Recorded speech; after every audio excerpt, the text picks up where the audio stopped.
of the things that I really like about APN is that we are testing old theories and we're trying new approaches. So when we're creating curriculums, we're also being mindful that it's going to be in a way that supports the clinicians. I would not want to hire a therapist who is, does really great solution focused work, does really good CBT work, and then say, well, by the way, we only do EFT here, or we only do this level of care within our curriculum. So we've ensured that as we're creating programs, we're doing so in a way that the clinical staff still has the freedom to be the clinical staff and to try new approaches and bring in experiential work and do things differently. When you're working with a client, what is good about the pathways is it's not linear. It's not week 1, we do this, week 2, we do this. It allows therapists the ability to move through the curriculum at a pace that fits for themselves, that fits for their groups, that fits for their individual clients by looking at them as a client and not, what are we on page 52 for today? What are we doing with this group? Because healing, as we know, is not linear. There's points all over the place of one day I'm doing fairly well, the another day I'm triggered and I may be a little bit above baseline where I came in. So it allows us to actually work with clients in the way that, they're experiencing treatment.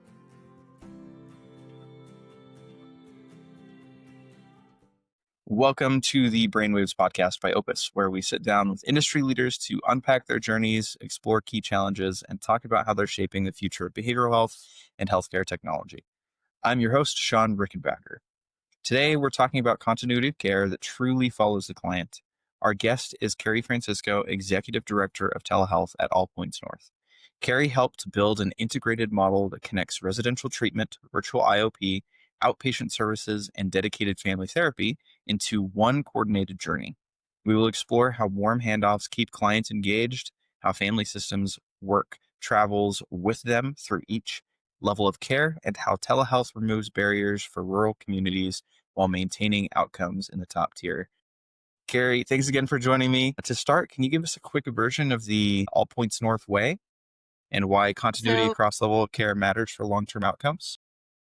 So the APN way, we're really looking to do things a little bit differently within the industry. We'd like to be a place where clients who need support can get that from starting at detox level of care and transition all the way through RTC, partial hospitalization, IOP programming, and outpatient programming, because we know the longer we can have clients engaged in mental health, the better their outcomes are. And we'd really hope for you to be our last stay, but if you're not, we're always welcome to bring you back into the continuum. So the APN way is about following clients through their journey and doing so within a holistic version. So we look not only at the mind, what we're doing therapeutically, but we also have other holistic services too that we can integrate within. Awesome. And what kind of holistic services do you integrate into? So we have our neuropsychiatry, which we are working with deep TMS. We're working with ketamine treatment. We also have spas at our location too, so that you can take care of yourself. We integrate gyms, and we also have a gym called 9X, which is a circuit-based gym that we are able to utilize too as well. So clients are finding ways to release any of the trauma, the tension, things they're working on in a way that also supports movement with their bodies. I love that. I mean, I'm a huge proponent of health and fitness is the mind is Mhm. connected to the body. That's what I hear all the time, talking with recovery centers and treatment centers, etc. So I love that. I guess as you've built a cohesive continuity for the different levels of care at APN, what have been some of the things that have made it successful? I think what makes it successful is our team, first of all. So, no matter where you're starting from, it doesn't matter if you're coming over to APN Connection, which is our virtual platform. Our therapists, even though they're spread out all over the country, they have access to talk to all of the therapists that are at our locations in Colorado, Texas, and our experiential surf location in Malibu, too, as well. So, what's different about us is as you're coming through the levels of care, we have access to one another. We hear your journey. We have a chance to meet with you before you step down into the next step of your journey and get to hear your story too, as well. So, what makes us unique is just the fact that we are set up in a way that supports where you are at each different level of your treatment if you decide to continue forward with us. That. And we talk a little bit about continuity of care, but it sounds like Mhm, the team is so close knit and is able to mhm. communicate effectively across the different levels of care that patients and clients need. Yeah, and I think without that, even if you have a strong continuity of care, and even if we're able to bridge to other providers, making sure that you understand the story of where someone started. A lot of times, what we hear with clients is why they do not follow through with continuity of care. I don't want to tell my story again.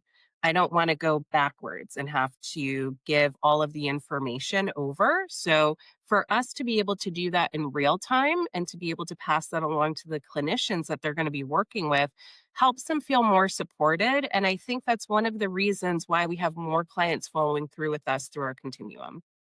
I love that. I love that. Walk me through a warm handoff. I know a lot of treatment centers and behavioral health organizations, they try to hand off. Maybe it's not as warm as they'd like. What makes you successful at APN? So, what we do is when a client is stepping down into our intensive outpatient program or our outpatient program, our clinician is going to have a virtual session with the client and the primary therapist they were working at their inpatient level of care. So, what they're going to do is during that last session, whether it's 30 or 45 minutes, they're going to integrate within it. They're going to describe how they do therapy, what our groups look like, what the current makeup of the group is, why we think it's going to be supportive, and the biggest thing is that they have created that therapeutic alliance with the clinician they've been working on in inpatient care. They've built that level of trust.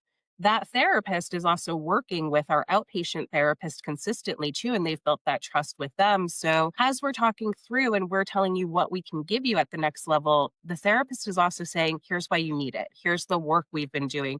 Here's what they're going to continue working on with you. Remember, we went over your treatment plan last week. This is a goal you're still working towards. Here's how this therapist is going to do it. And hey, I know her. I know how he or she works. I know that this is how they're going to challenge you in ways that are similar to me. And they also give feedback to the therapist like, hey, for this client, some of these interventions really haven't landed, but these interventions have. So we're really bringing clients in to be collaborative about their care while still remaining the expert stance we need to at these higher levels of care. I love that. And obviously, the communication is super important between the people that work at APN, but it sounds like you would do a fantastic job of communicating with the client and communicating expectations, communicating their needs to the next level of care. So, one question I have is we obviously here at Opus, we work across many different time zones. I know it's the same way at APN. What's the ways that you've helped to like bridge the gap and make sure that communication is clear regardless of like different time zones and coordinating? So, what we really look to do is we look to hire on our virtual platform. We have clinicians in many different time zones. We also are aware with our clinical staff what are some of those best times that we can meet with clients during their last week. So, we make sure that we have availability during that. Really, it's been pretty seamless, and we've been very lucky in that sense that our team is very connected to the client care. They want to move forward, they're excited for it. So, they're excited to be in the warm handoffs too. And what we've seen is generally there is a nice little overlap towards what could be considered like a mountain standard afternoon with what the time frame is in Eastern. So I think we've been really mindful in our approach to prioritize those warm handoffs when we have everyone available. And then as clients are stepping down, we're also working really closely to make sure our group times that we're doing virtually across the country are able to line up with that. And then, of course, we have our clinicians that are in different time zones who some may be working a little bit later on the Eastern Standard because they're able to. And then we also have clinicians who are in our Central, Mountain, or Pacific time zones that can support those clients too as well.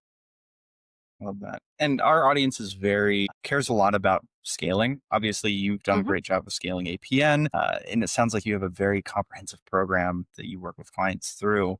What are some of the pitfalls if somebody's starting with maybe a solo practice and trying to scale into a large network? What are some pitfalls that you've seen that you would advise to avoid? I think part of what I've been seeing too is spreading nationally can be difficult for clinicians because of all of the different laws that are in place over licensing. So, I think starting with where your highest concentration of clients is and focusing on that and seeing where the need develops, because if you try to grow too quickly, it can also be very expensive to try to scale Yep. nationally. But also, you may be taking on licensures for clients that you can't. You're not ready to support, or they're not coming in for that too as well. So I think you have to be really mindful of nationally which way you're going. And also, as you're scaling, you have to think through the pieces of what is needed for the program, not just for us at like the administrative level, not just for us for the financial level, but what do our clients actually need? And ensuring that we're following some of that demand of what clients are telling us they need. Because if we try to scale and go in a different direction and we don't have the clientele to follow us, we've wasted a lot of manpower and a lot of time trying to get there. Absolutely. And that's something that's, I think, across the board, all businesses, when you think about like what we want to do as a business versus what our clientele needs, you start to get that disparities and you start to, like I said, waste resources, waste human power, waste money, etc. So I think that's fantastic advice across the board. We talked a lot about people at APM. You said people are what make it work. Obviously, teamwork. What is the culture and like vision at APN?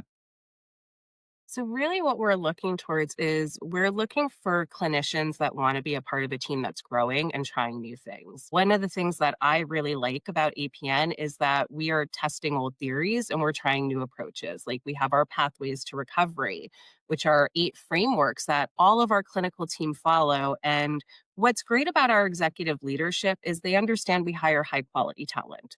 So when we're creating curriculums and we're creating ways for us to have that follow through within our continuum, we're also being mindful that it's going to be in a way that supports the clinicians we have coming in. I would not want to hire a therapist who is does really great solution focused work, does really good CBT work, and then say, well, by the way, we only do EFT here, or we only do this level of care within our curriculum. So we've ensured that as we're creating programs, we're doing so in a way that the clinical staff still has the freedom to be the clinical staff and to try new approaches and bring in experiential work and do things differently. Something we came out with a couple of years ago was within our Malibu location, we do have an IOP that's integrated surf therapy. So there's one entire experiential day where clients are actually going to the ocean. They're working with surf instructors, they're working with our therapists to process through trauma, to process through triggers with addiction, and do so in an environment where it's something different that we haven't seen a lot within this field. And it brings that piece into it. I love that. I love that. And it's so interesting to me. I talk to a lot of people that work at recovery centers, and I love hearing about these different regional therapies. Like you said, surf therapy. I was speaking to somebody a few weeks ago that does horse therapy. I'm like, this is so specific to the region and people's needs. I love how personal these treatments can be regardless of where you live. You talked a little bit about the pathways to recovery. Tell me more about those steps. So, what we're doing with All Points North is the Pathways to Recovery follows 8 foundations. Within those foundations, we're exploring your identity to yourself, your identity to others, relationships, trauma, vulnerability. And what I really like about the pathways is it drives our curriculum. And when you're working with a client, what is good about the pathways is it's not linear. It's not week one, we do this, week two, we do this. What the pathways are able to do is you're able to integrate maybe pathway one, where you're exploring your identity, is something you integrate within your 3rd week. Maybe when you're at the pathway where you're exploring intimacy and relationships, that might be high at the beginning of your journey. And it allows therapists the ability to move through the curriculum at a pace that fits for themselves, that fits for their groups, that fits for their individual clients by looking at them as a client and not what are we on page 52 for today? What are we doing with this group? Because healing, as we know, is not linear. There's points all over the place of one day I'm doing fairly well, the another day I'm triggered and I may be a little bit above baseline where I came in. So it allows us to actually work with clients in the way that, they're experiencing treatment, the way that they're coming into it as well. I love that. It goes back to what we talked about earlier with speaking to clientele the way they need to be spoken to, treating them the way they need, as opposed to the way we as a business are like, this is the most efficient. We'll just do this across the board. So I love that APN is very personalized to the patient's needs. I like how you said that too, because mental health as a business, we're kind of on the back end of it where we're actually trying to help our consumers not need our product anymore too as well. So it's like looking at it through that framework, and those of us that come in with, business training and going from there, it's that shift we have to balance between the clinical, the human, the empathy, and also, the business structure too as well. Absolutely. There's no overarching big mental health trying to keep everybody in treatment. Like Best case scenario, you come to us, we are able to work through that together, and then you can go on and live your life. Obviously, recovery is a journey, but being able to find that mental health help that you need and then being able to move forward. With All Points North, I know we talked a lot about culture being super important and making sure that when you're recruiting that you're finding the right people. That's one thing that we're doing right now. Opus is scaling quite a bit. Maybe this is more of a question for me as opposed to our audience, but how do you find and scope the right talent that fits your culture? So, going through the interview process, one of the things I always want to ask is why did you apply? What makes you want to be a part of, our company? What do you know about our company? Because really what we're looking for is we're looking for people that are thought leaders. We are looking for people who want to see recovery done different, people who want to be a part of teams. So one of my big red flags, if I hear someone come in and this is, I only do therapy this way, and I need the team to listen to my input and follow my direction. I'm like, oh, are you going to be a team player? Is that really what we want to see? And what is their openness to working with these populations too? Like, how would they describe the clientele that they're working with? Where does their empathy lie for the mental health struggles that people are going to be coming into us with, and just listening to see if they align to being a part of a culture that is a lot of teamwork, that is really about connecting with one another. And even though as clinicians it can be difficult when you're in an expert stance within your colleagues, we really want you to be colleagues with one another and respect everyone's differing opinions and help create solutions together. Love that. And it's obviously always going to be a bit of like they fit in with the team, but somebody who's willing to fit in with the team. Love that. Love that. We had talked previously when we hopped on a call before about All Points North and an award you had won recently. Can you tell me more about that? Yeah, so we are scored within the top 5% of the Acorn Collaborative, which the Acorn is a self assessment that's given to clients that works with many different treatment providers too, as well, to gather data. And out of 3 million data points, we've come into their top 5% that shows the work that we're doing is helping clients actually improve their lives, which is something we're extremely proud of. I love that. And obviously it shows all this work you've been putting into culture and these warm handoffs helps the patient in the long run. Mhm. And the ACORN too, it measures the global distress score. So where are they with their symptomology? Is it decreasing? It measures the therapeutic alliance between clients and their clinicians, because research does show a therapeutic alliance and a trust in your therapist does help you move forward. So one of the things that's great about the ACORN too is not only do we just gather the data, our clinicians use it on a weekly, daily basis. They go into their dashboard, they take a look at what their client is showing for what's coming up with triggers. Is there any concern for possible self-harm? Is there, where are they feeling within their symptomology? Is that decreasing? But also, how do they feel about me? Because what they want to look at, a high therapeutic alliance and a low change for their, decreasing their triggers, that could be, okay, do I need to challenge this client a little bit more? Are we a little too comfortable? Or a high therapeutic alliance and a high rate of positive change shows, oh, this client really trusts me. The work we're doing is on the right track. So what we really like about it is it helps inform clinicians in real time what's working and what's not working. Because a lot of times clients may not feel comfortable and safe due to attachment and different things that are coming up for them to share that with their therapist. So they get to take this data and know that they'll look at it later and can build conversations on it. And from an executive and leadership level, we look at that data to see, are our programs working? Are the pathways, is the APN way, is this connecting with clients? Are they connected with these therapists that we've hired and we looked for good culture fits with? And it gives us the data to show what we're doing is working. We are making positive impact. And clients that stay within the continuum, when they come to outpatient for over 56 to 60 days, we have lower rates of them actually returning back to treatment and they have more long term recovery. So we're building the research and the data to show what we believed would work actually does work.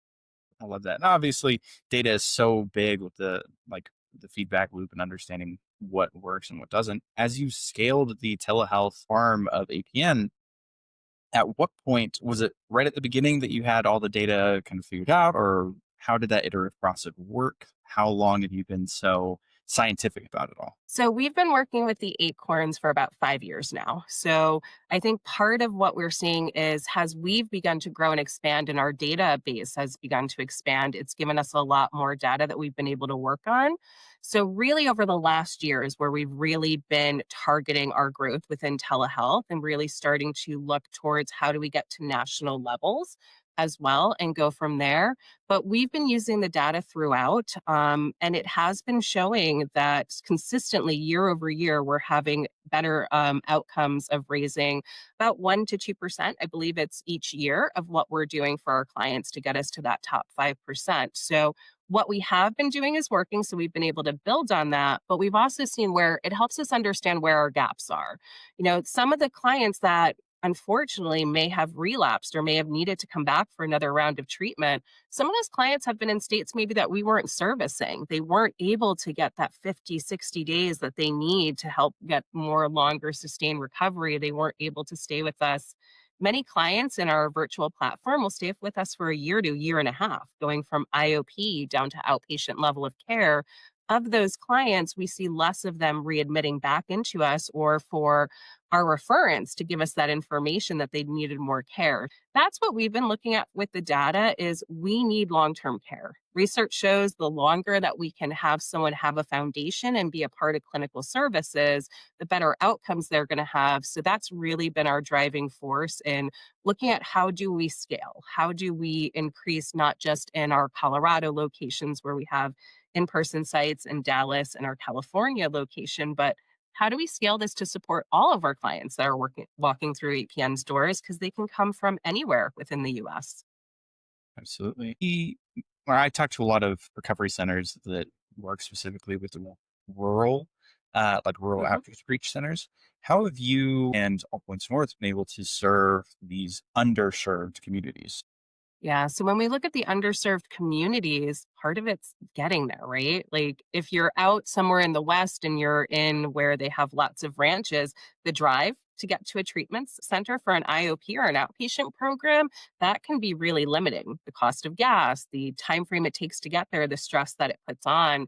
So we're able on our virtual platform to make that easy. You can just go into a private space within your home with a strong internet connection. You can get on with your phone.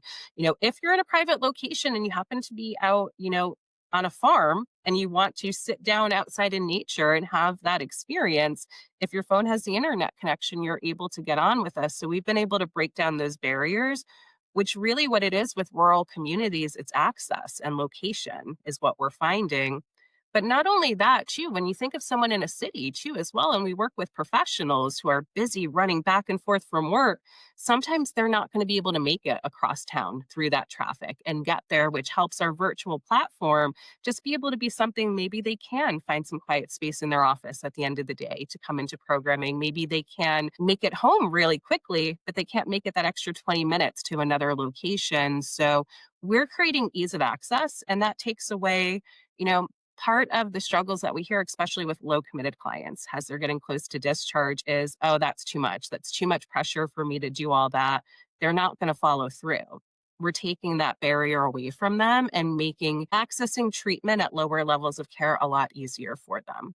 Absolutely. It's that ease of access, like you said, the place that they're at where they're able to access care, super important. One thing I'm curious of, if somebody is more rural, they aren't able to come in, they're all telehealth.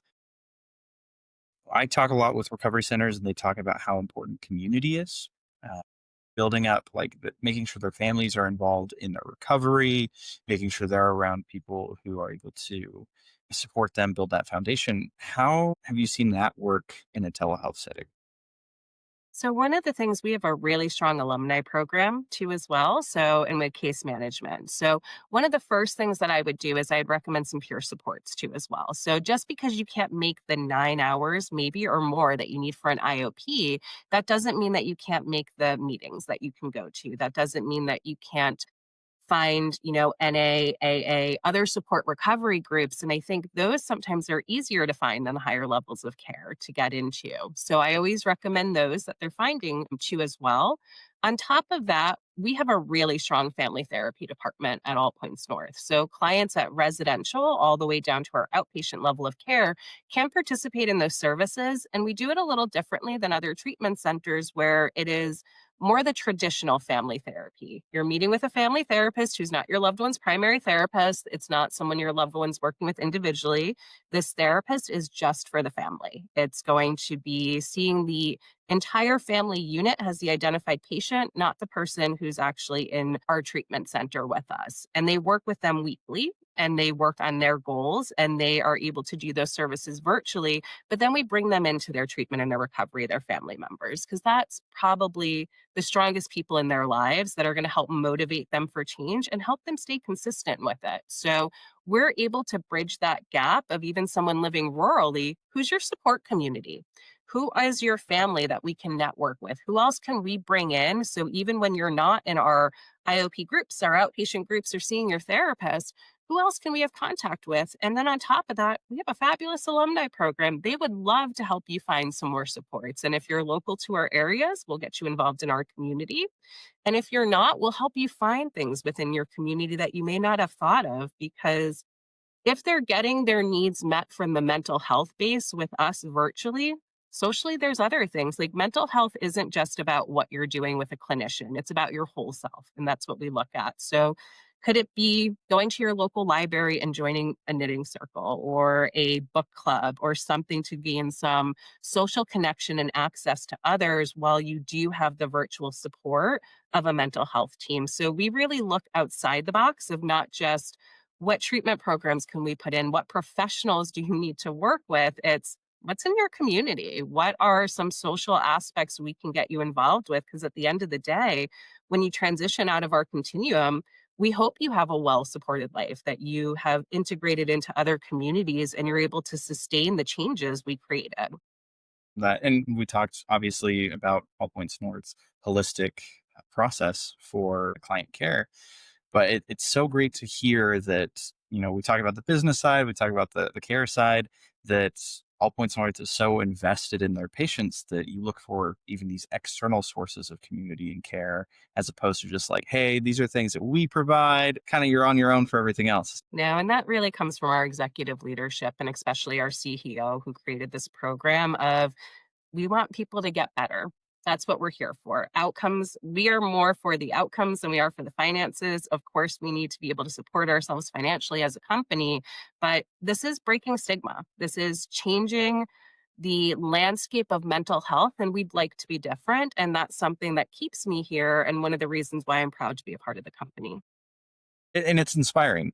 Like you said, you want people to get better. There's kind of a lot of logistics to it, but making it easy for people to get better is the most important thing. Yeah, it's their clients are always doing the hard work. When I sit down and I will at times still join some therapy sessions or take on some clients, even in my role, when I sit down and I'm like, you guys have the harder work. Like I'm sitting here and I'm reflecting back to you. I'm a mirror, I'm a guide, but it's the clients that are showing up every day who are walking through their trauma, walking through their addiction, walking through their emotions that are coming up. And I appreciate the vulnerability and the trust that they put in us. And just allowing us to do the work with them, but really at the end of the day, they're the ones who have done the work. And I know sometimes as we get close to discharge, some clients find it difficult to leave our system, which is a good thing because they feel connected and we've built community. But at the same time, it's reminding them we didn't do this. We helped you, we guided you, we showed you what was possible, and you did the work. And that's probably one of the things that I like most about being in this field. I love that. And it's been so great to hear, Carrie, about All Points North and your role, especially in helping these people, telehealth, and these rural communities. One question I always ask: do you have any book recommendations? Quick recommendations of what I've currently read. So, one that I actually really like for couples, and I don't generally tend to go to the pop psychology side of it, but is the 80/80 marriage. And I like that because when I'm working with some couples that are struggling, part of it will always be someone needs to do more. And I really like the framework of this one. It's we could all be doing more and granting each other more grace. I love that. And it honestly very topical. My wife and I have been talking a lot about kind of everybody feels like they're giving more, they're giving less, but it's always just teamwork. So always good to get a happier, stronger relationship. Awesome. Well, thanks so much, Carrie, for joining me today. It's been fantastic. Like I said, hearing about All Points North and the way that you're breaking stigma and doing things a little bit differently. But it sounds like you guys are getting great outcomes and your patients are getting better faster. So love that. Well, thank you so much for having me today.